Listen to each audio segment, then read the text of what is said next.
आप देख रहे हैं अल्फा डिफेंस हिंदी में आपका स्वागत है। आज के इस वीडियो में हम लोग बात करेंगे इंडियन नेवी के एयरक्राफ्ट कैरियर के बारे में। इंडियन नेवी के एडमिरल आर हरि कुमार की तरफ से कहा गया है कि इंडियन नेवी आईएनएस विक्रांत का रिपीट ऑर्डर देना चाहती है। एरो इंडिया के दौरान एडमिरल हरि कुमार सर की तरफ से ये चीज एक्सप्लेन की गई थी कि क्यों वो चाहते हैं कि एक आईएनएस विक्रांत क्लास का दूसरा एयरक्राफ्ट कैरियर बनाया जाए, जिसको लेकर इस वीडियो के दौरान हम लोग बात करेंगे और चीजों को कॉन्टेक्स्ट में डालने की कोशिश करेंगे। देखिए, शुरुआत से इंडियन नेवी का प्लान है कि उनके पास में 3 एयरक्राफ्ट कैरियर होने चाहिए ताकि दोनों सी बोर्ड्स को इंडियन नेवी काफी आसानी से एड्रेस कर सके। और अगर एक एयरक्राफ्ट कैरियर रिफिट में भी जाता है तो नेवी के पास में 2 एयरक्राफ्ट कैरियर हमेशा अवेलेबल होंगे। अगर इंडियन नेवी की करंट फ्लीट की बात की जाए तो इस समय इंडियन नेवी के पास में एक एयरक्राफ्ट कैरियर जो कि रशियन मेड एयरक्राफ्ट कैरियर है, यानी कि आईएनएस विक्रमादित्य, ऑलरेडी ऑपरेशनल है।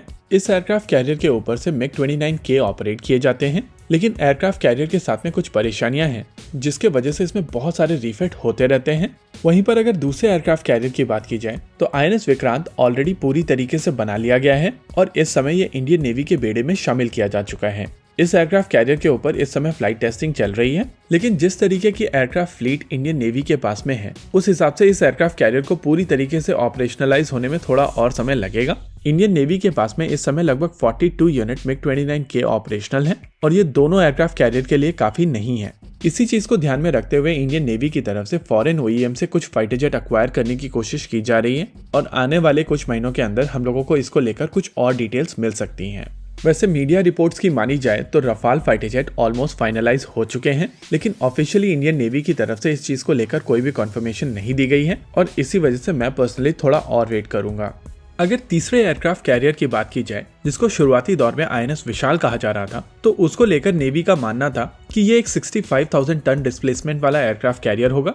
अनलाइक आईएनएस विक्रांत, IAC-2 यानी कि आईएनएस विशाल एक फ्लैट टॉप एयरक्राफ्ट कैरियर होने वाला था जिसके ऊपर कैटापल्ट की मदद से एयरक्राफ्ट को लॉन्च किया जाता। इस समय भारत के पास में स्टोबार टाइप के एयरक्राफ्ट कैरियर्स को बनाने की क्षमता मौजूद है और CSL की तरफ से बार बार ये चीज कही गई है कि अगर आज इंडियन नेवी उनको दूसरा आईएनएस विक्रांत बनाने को कहती है तो CSL ना ही केवल कम समय में बल्कि कम कीमत पर इस तरीके का एक एयरक्राफ्ट कैरियर बनाने में सक्षम है। लेकिन स्टोबार टाइप के एयरक्राफ्ट कैरियर में कुछ लिमिटेशंस होती हैं और इसी वजह से इस अप्रोच को लेकर कई तरीके की ओपिनियंस बार बार आती रहती हैं।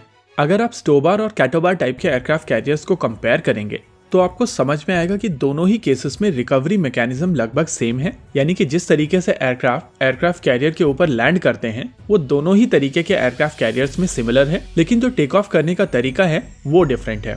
कैटोबार टाइप के एयरक्राफ्ट कैरियर्स में कैटापल्ट की मदद से टेक ऑफ किया जाता है और इस तरीके की अप्रोच में एयरक्राफ्ट कैरियर टेक ऑफ करते समय न ही केवल अपनी खुद की पावर का प्रयोग करता है बल्कि कैटापल्ट की पावर का भी प्रयोग करता है और इतनी ज्यादा पावर होने के चलते ये ज्यादा पेलोड कैरी कर सकते हैं। ये बड़े एयरक्राफ्ट हो सकते हैं जैसे कि E-2 हॉकाई, और क्योंकि ये ज्यादा फ्यूल कैरी कर सकते हैं इस वजह से इनकी रेंज भी ज्यादा होती है।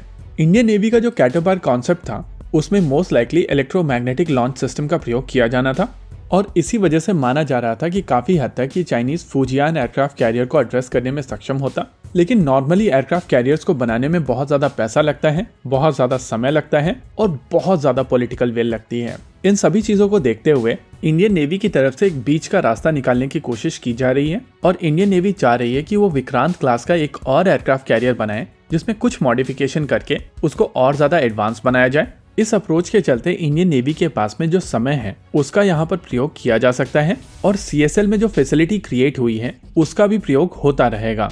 इंडियन नेवी का मानना है कि जब तक ये एयरक्राफ्ट कैरियर बनकर तैयार होगा लगभग उसी समय तक आईएनएस विक्रमादित्य को रिटायर भी करना पड़ेगा और ये एयरक्राफ्ट कैरियर काफी हद तक उसके रिप्लेसमेंट के तौर पर आएगा।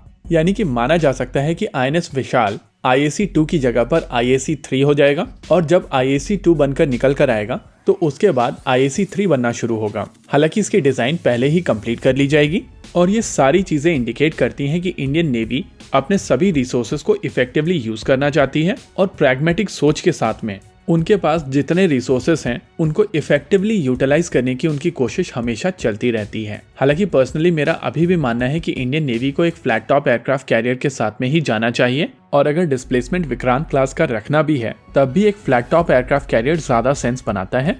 लेकिन टाइम और कॉस्ट को देखते हुए इंडियन नेवी मेरिट से ज्यादा प्रैग्मेटिक है और नेचुरल है कि उनके पास जो रिसोर्सेस हैं उनको वो इफेक्टिवली यूटिलाइज करना चाहते हैं। इसी के साथ आज के इस वीडियो में रखते हैं केवल इतना ही। वीडियो को अंत तक देखने के लिए धन्यवाद। देखते रहिए अल्फा डिफेंस। जय हिंद।